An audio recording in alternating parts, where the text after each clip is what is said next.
This is the Texas Tinfoil Podcast. It's wonderful to see you again.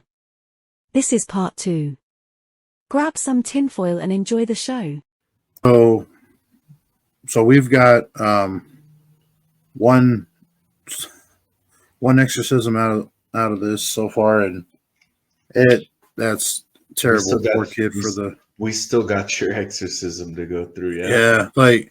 Like it seems like the childhood's just so rough for these kids, man. I feel my heart fucking breaks for them. Yeah, and right. She wasn't even a child, but her adolescence in that time, taken from her. So we have on this one, we have the case of, now again, this is a German name, so I've heard it pronounced 2-3 different ways. So forgive me if I mispronounce. It's Annalise. I've heard it pronounced as Michelle. I've had it pronounced as Michael. It's Michel. Could be Michael, could be Michelle. I've heard both, so I'm going to go with Michelle. If it's wrong, I apologize. But her real name is Anna Elizabeth Michelle. She was born on September 21st, 1952, and she's from the same place that the priest was from in the last story that was doing the exorcism. She's from Bavaria, which is, in Western Germany, and she was born to a very devout Roman Catholic family, and Anna was raised along with her 3 sisters by her 2 parents, Joseph and Anna. So same name, kind of weird. She was really religious, brought up very religious, and she regularly attended mass. She would do this twice a week. And one day she suddenly blacked out at school, and she was reported to be walking around like aimlessly, like almost just like in a fog, as if like she was sleepwalking.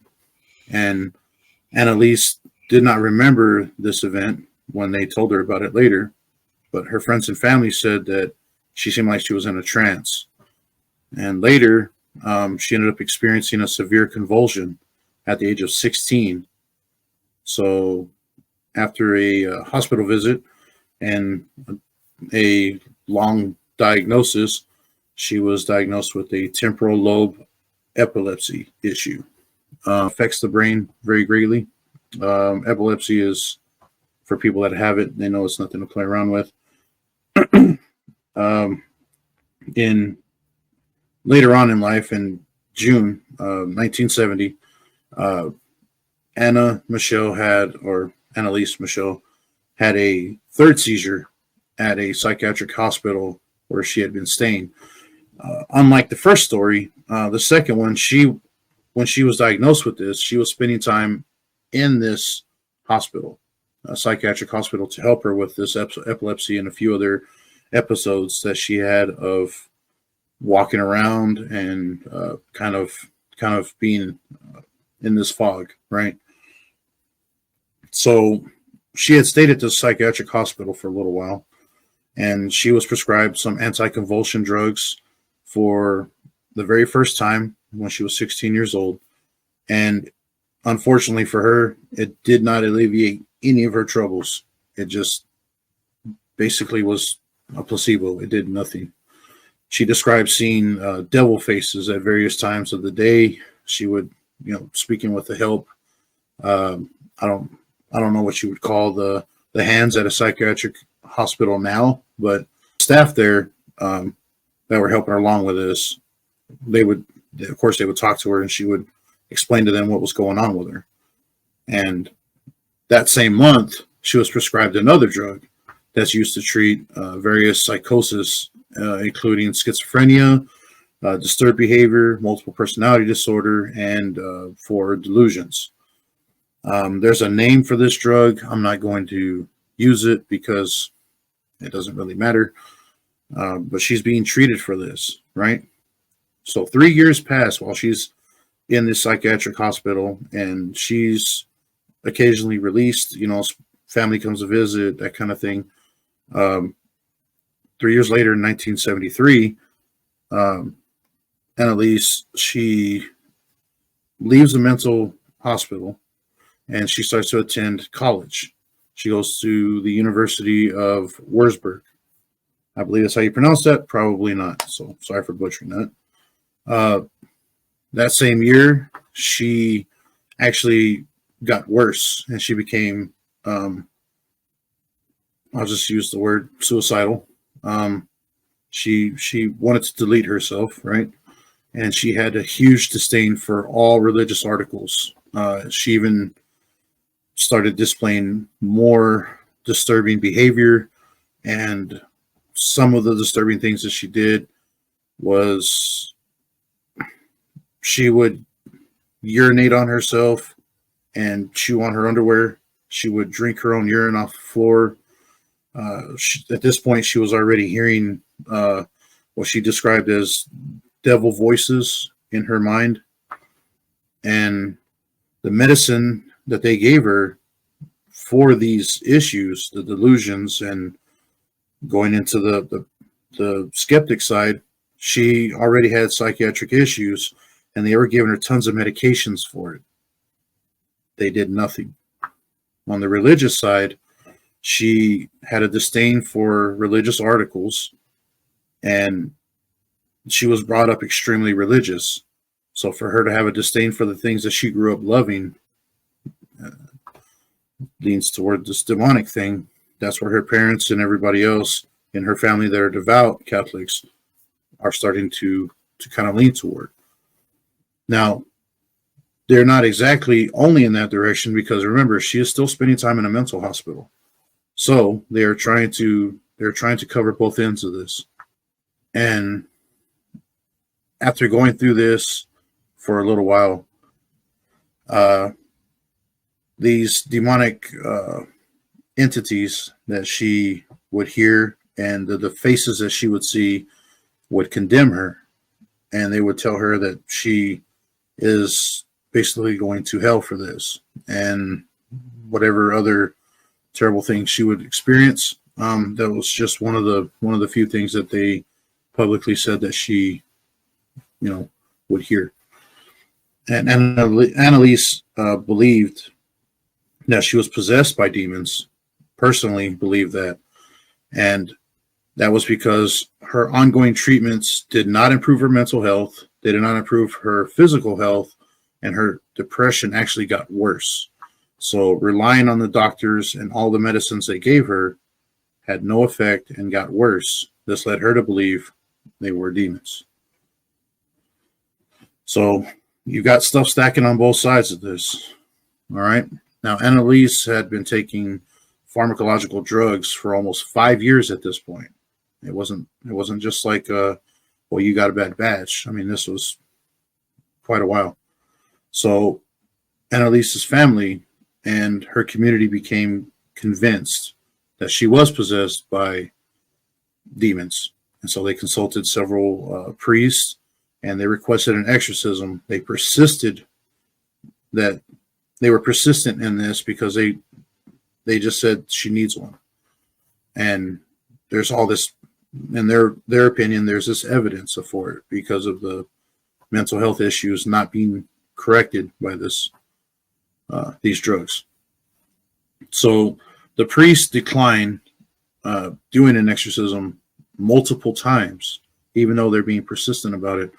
And they actually try to encourage the family to take her back to the mental hospital and to have her try different drugs, to have her get more or different treatment, just continue her medical treatments that they would offer.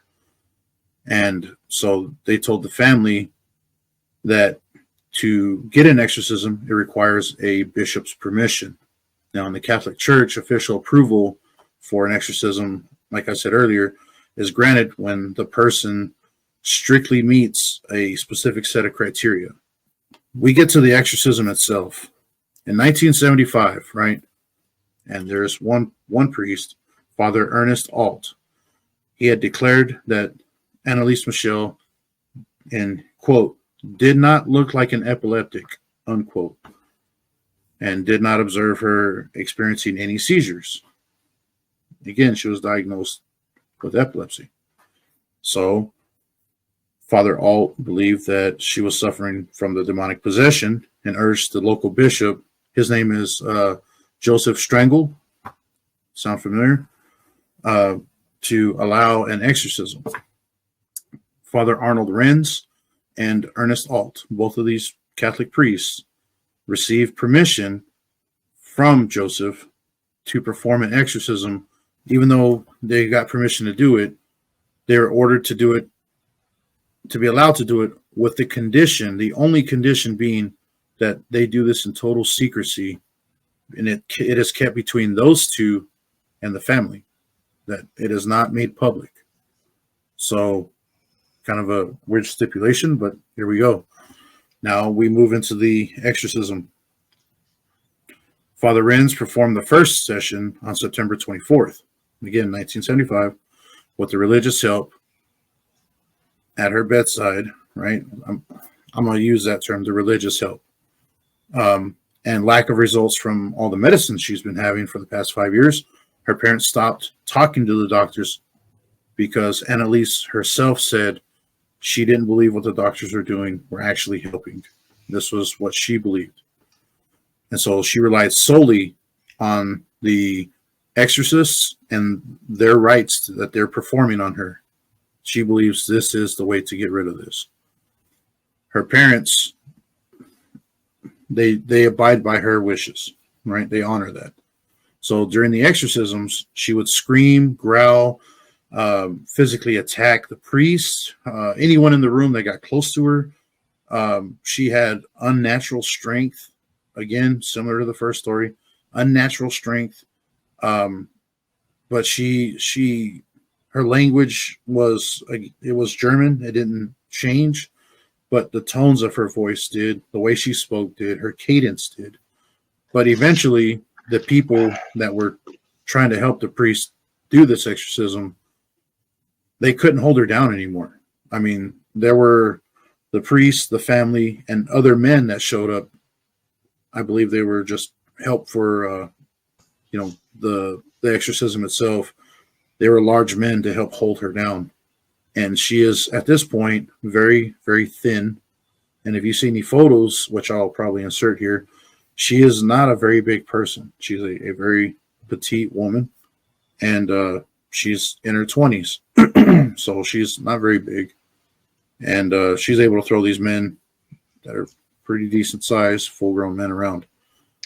And so sure they're not 5 of you, Tex? I was about to say, like, these are big guys, man. The way that, by all accounts that I've read, they're strapping men, and I'm like, they're strapping okay. lads, huh? Yeah, and I'm like, that's okay. I just imagine, like you said, a couple guys my size jumping on top of this little 20-year-old. Jesus, little bitty thing. Yeah, she ain't very, very big. She's not eating regularly. She's having mental issues. Her diet's probably not very good, but she's got incredible strength. And now, because they can't hold her down, they decide they're going to use straps. So they have these leather straps on her, and she's strapped to a chair. After they continue on with the exorcisms, because it's not just one, there are multiple string of exorcisms.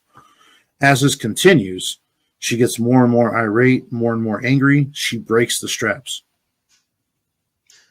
People cannot hold her down. The straps they put on her, she broke them.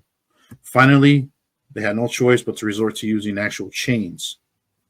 And she actually didn't break those, which is, thankfully, I don't know how to take that, but I'm not breaking the chains because of that. I'm just like, I can't believe they have to use chains. You know what I mean? I'm not laughing it sounds because of the situation. I'm laughing because it sounds so ridiculous that they have to use chains.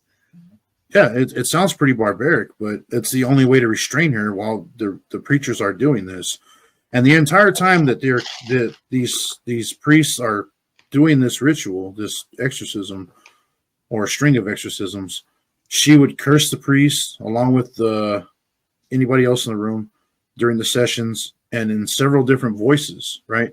So a total of 6 demonic spirits were attributed to her possession. Now, these 6 spirits during these sessions, and there's audio out there. I will not play all of it, but I will put a few clips in here. It sounds a little spooky. So before I play any audio after this point, here's a little bit of a warning. If you guys are in the camp of believing and you don't want to be exposed to that, just there will be a marker on the screen. You guys can jump forward to that. If you are interested in hearing it, again, I'll play some now.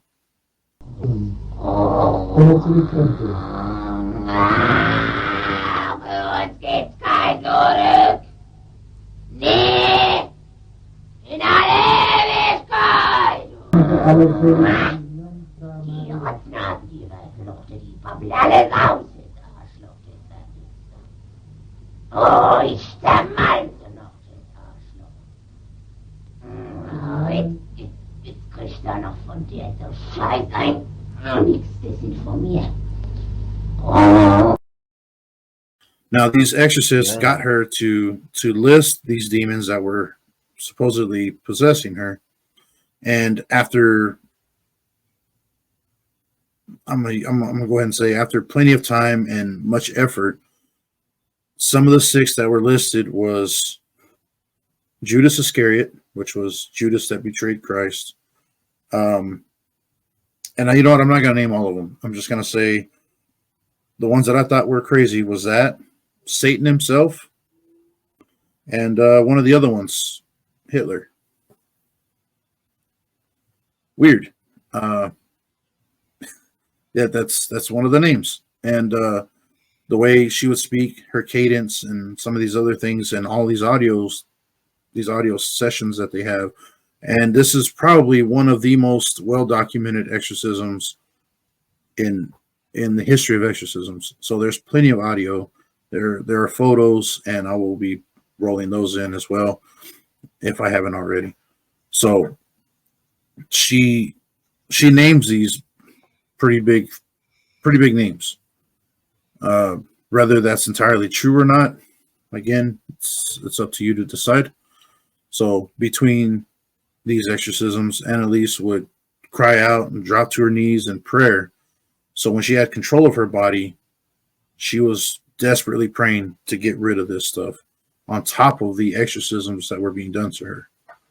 So it does sound like she truly believed what was going on.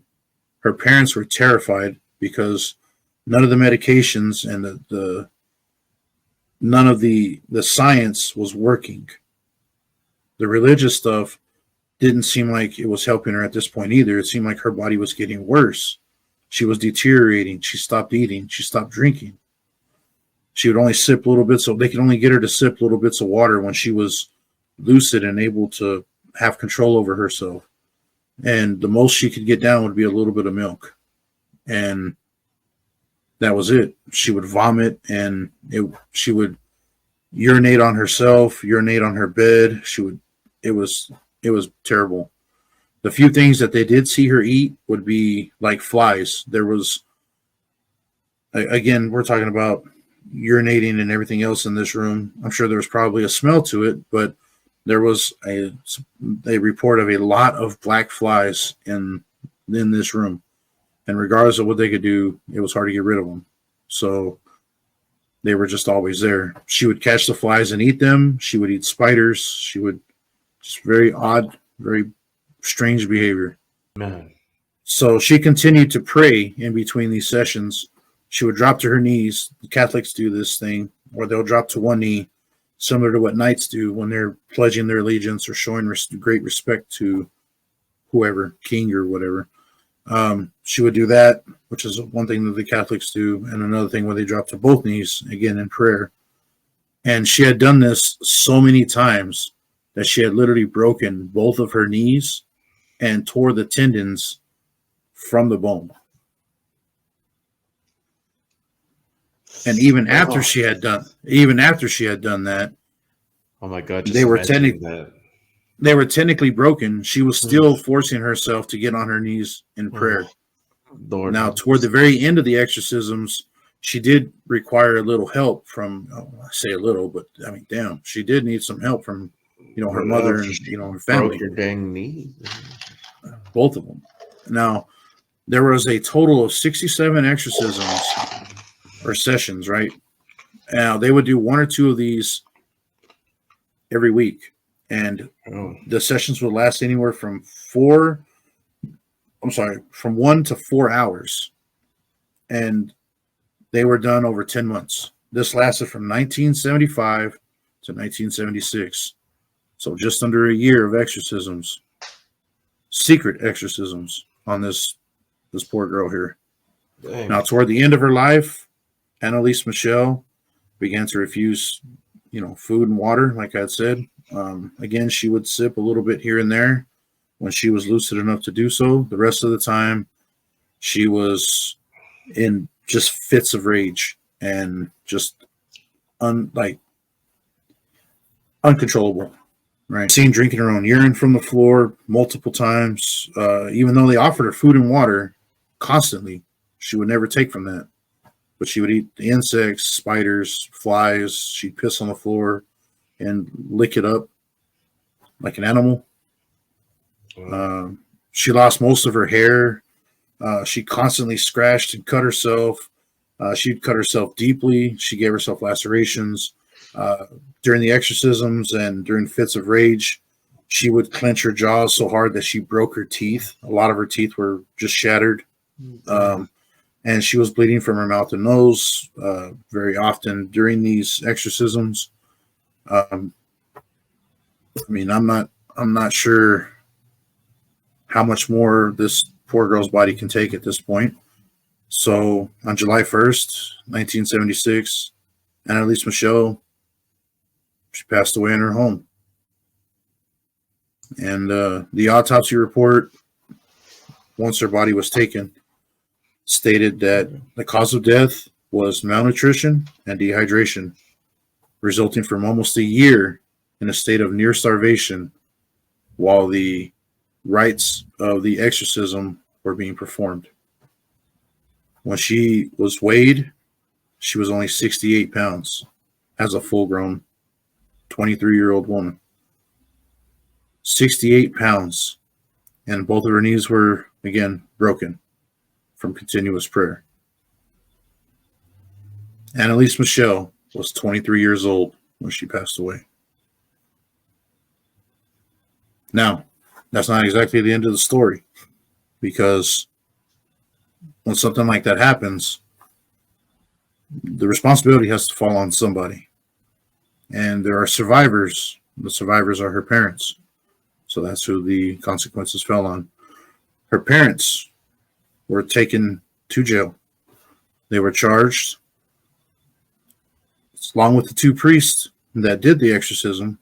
They were arrested, taken to jail as well. All four of these people were charged with negligent homicide. So They stood trial.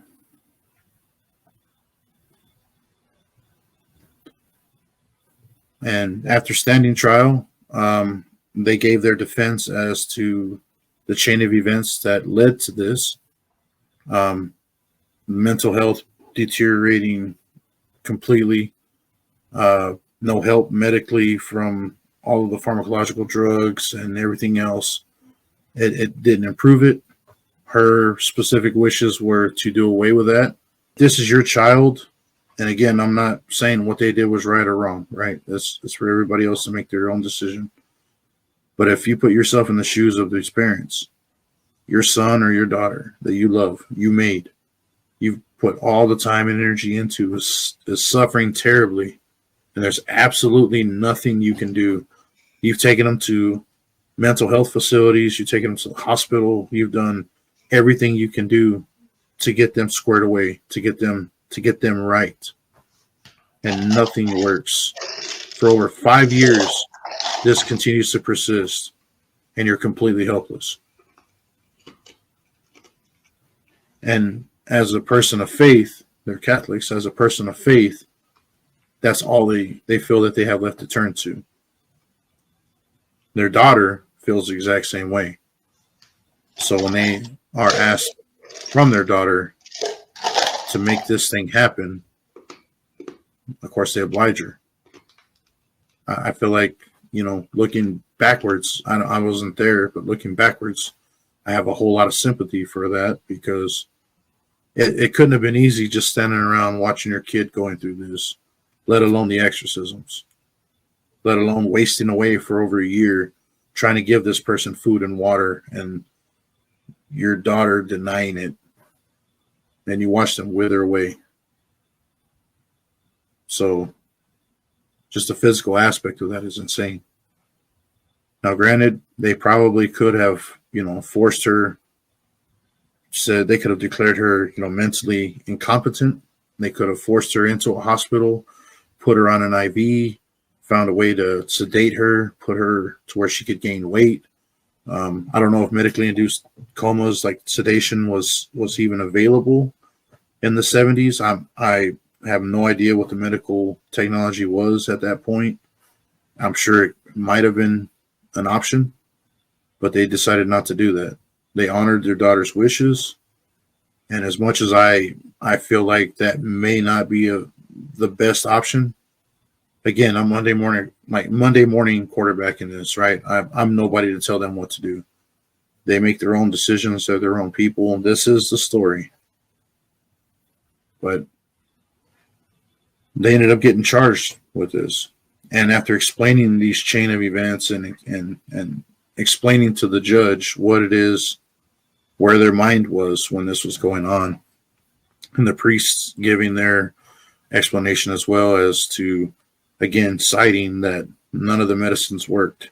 And with all the audio recordings that they had and photos that they took and everything else, when they played some of this audio in front of the jury, some of the jury had to ask to leave. They couldn't stomach it. They couldn't stand hearing her the way she was. It disturbed everybody in the room. And yeah, it wasn't something taken very lightly. And to say that it was fake, maybe. To say that it was a part of her own delusions, maybe. But it was enough of a defense to where they didn't serve any real time. They went from whatever the jail time should have been to a reduced sentence to a couple years in jail or prison. And then that was eventually just done away with. The judge said that the parents had suffered enough going through this ordeal for this many years that should be counted as time served. So both the parents and both the priests only got 6 months, again, which was later suspended, and they had to pay a pretty heavy fine. If it was lost, I really don't know if a fine even does that justice. My opinion doesn't matter. Again, this is for you guys to discuss and to decide. It's a very, very sad situation, and man, it's tough to tell the story is one thing, but to put yourself in the shoes of those parents, man, I don't know. You had talked about the first exorcism inspiring a movie that came out in 2016. This one inspired 3 films.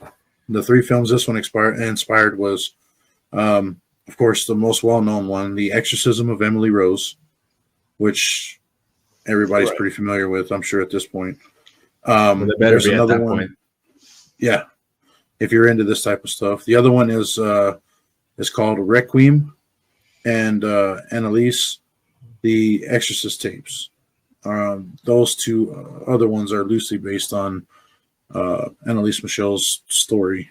As far as I know, the Exorcism of Emily Rose actually kind of focuses more on the court case and the exorcism than it does, I guess, just the mental health aspect of it. So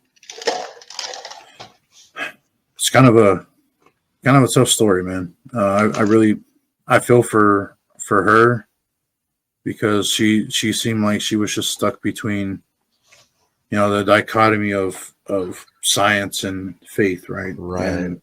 mental health and demon possession. I wonder if it People felt can. like a. Oh, go ahead. I was gonna say people are gonna argue back and forth, and that's fine. Just be respectful about it, Right. because regardless of what you believe or what you think, or Excuse me. even if you're a part-time redditor and you're like, I have this stuff to prove it. Cool. So what do you think, Mowgli? Have you ever heard that entire story before, or is that new to you?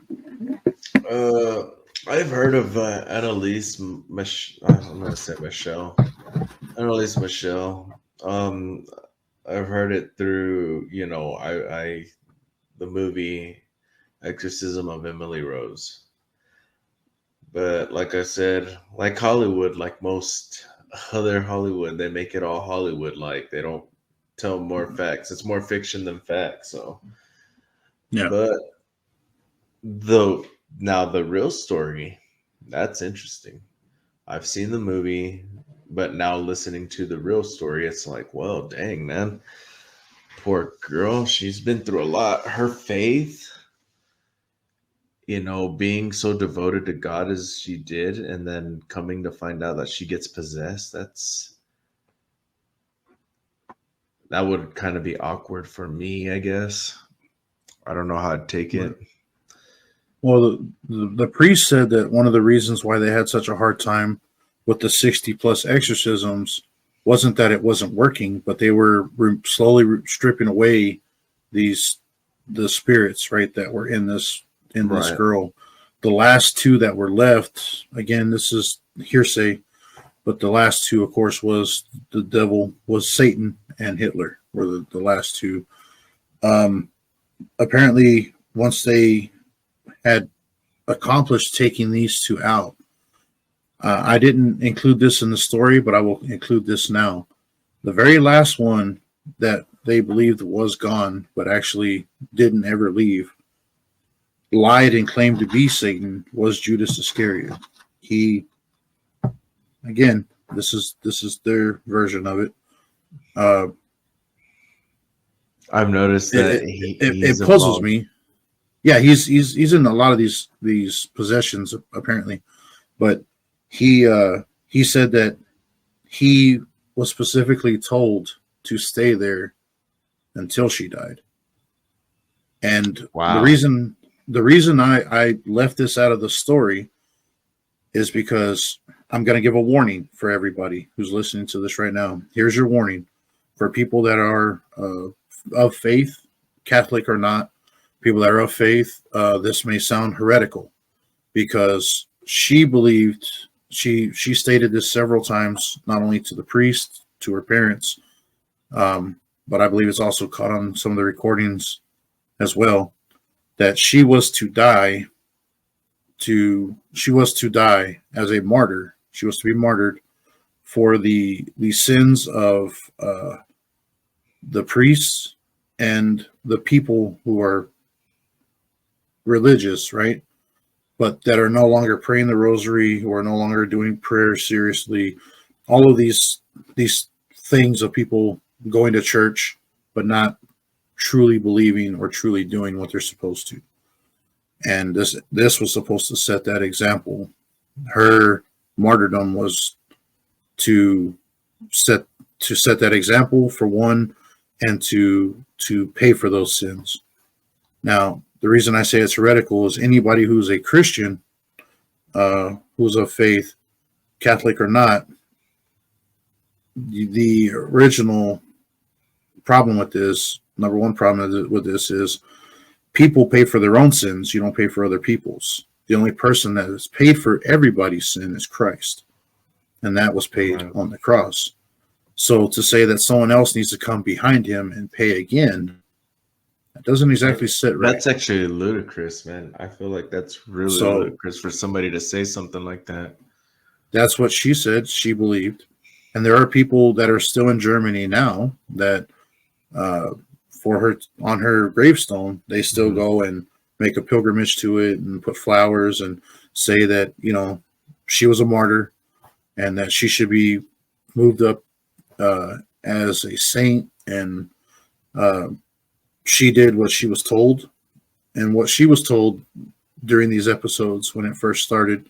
She said that the mother of Christ, Mary, the Virgin Mary, came to her and spoke to her and told her that she was going to go through this. She was to endure all of it. And at the end, she was to die. And when she dies for it, that would cover the sins of these people in the church in this area or whatever. Now, that is why I left all of that until the very end, because she's in some of these tapes. I believe I've heard it in a few other retellings of it, where she had told the priest herself that they don't pray the rosary enough. They don't do this and that enough. They need to. And the priest asked her why. And there's a little bit of an internal fight going on as she's not wanting to answer, but part of her, the spirits are fighting within her to answer this question. One of them wants to answer, and the other one's telling that one to shut up, that spirit is weak and needs to not give answers to these questions because you're aiding God's people. And as a demon, you're not supposed to do that, right? All right, so that was one of the questions that I had on some of these tapes is why would she say that? Because that doesn't line up. I don't know of any Catholic teachings that say if you do this and suffer through this and die, you follow the example of Christ, you too can take part in that covering of sins like he did. Again, I'm not very familiar with hearing that. So if you guys are familiar and can explain it intelligently, not just throw insulting comments, but explain that intelligently, I'll be happy to read through that. So anyways, so that's a disclaimer there. It's out of the way.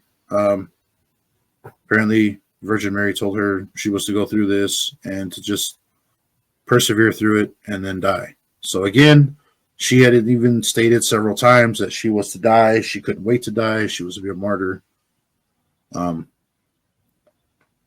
That may taint the story a little bit for some people, but it would not be right for me to conceal that. I have to put that in there. Yeah, we have to put like 110% on what we do because, man. Yeah. If we so, don't. Mowgli, is there any other things that stood out to you other than, of course, Judas being in both of these stories? The spirit of Judas is scary. Father, both these stories. Father Stringer. Like the name Joseph Stringer. You said it's Stangl. It's Stangle, or I guess that's how you pronounce that. I guess that's the one. He's a name in both of these, and this is in the 70s when this happens. Yours is in the 20s. Yes. So this guy's been around for a while, and he was a local bishop. It says in Germany. Because he was at this time. He must have gone back during that time. And the Catholics shuffle their priests around all the time, so there's no telling. This may be the same person, and maybe someone totally different. But when you said that name earlier, I was like, that sounds kind of familiar.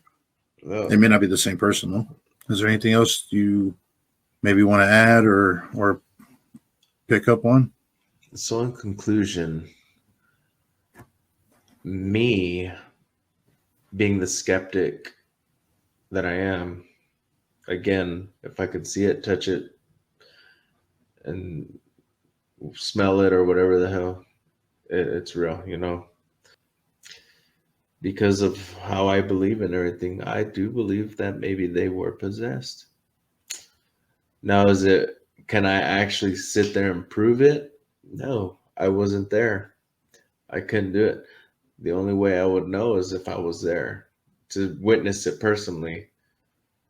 But me being a religious man, I'm not like religious, man, but I'm just saying my belief as what I do see in these stories, they both meet the criteria, and I do believe that they were probably possessed.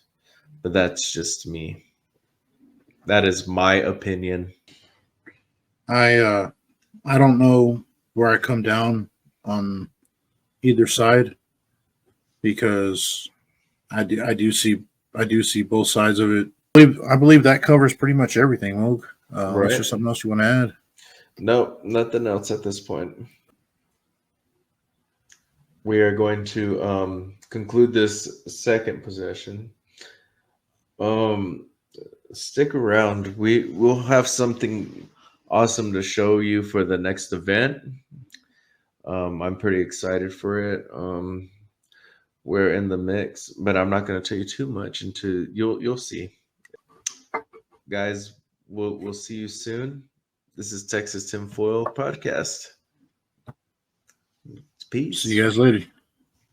I can feel the blood creeping up from the heathens. Got will, got fight, got pride, got reason. If they wanna go eat, then you know I'm gonna feed them. If you're coming for me, hope you're ready for a demon. I got eyes in the back of my head, I'm seeing. Take me for granted and you know I'm leaving. I'ma take what's mine with the webs I'm weaving. I could take this crowd from seeing to believing. Got